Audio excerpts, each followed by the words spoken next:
በዓለም የሰላም ማስከበር ተሳትፎ ታሪክ ውስጥ የራሷ የማይረሳ አሻራ ያላት ሀገር ስትሆን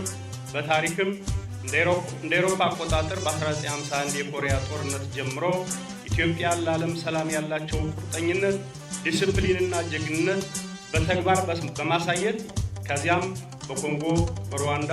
በቡሩንዲ፣ በላይቤሪያ፣ በአብዬ፣ ዳርፉር፣ ሶማሌና ደቡብ ሱዳን ጨምሮ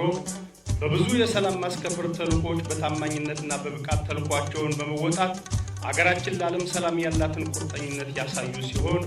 ዛሬ እናንተ ተመራቂዎችም ይህንን ክብር ታሪክ ለማስቀጠል የተዘጋጃችሁ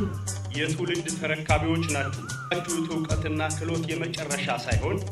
የከባድ ኃላፊነት ጅማሮ መሆኑን ተገንዝባችሁ ከእናንተ የሚጠበቀው ከፍተኛ የዲሲፕሊን ሙያዊ ታማኝነት፣ ሰብአዊነትና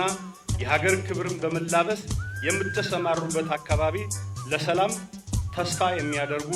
ሕፃናት፣ እናቶች፣ አረጋውያንና ንጹሃን ዜጎች እንዳሉ ከግምት ውስጥ በማስገባት እናንተም የምትወክሉትን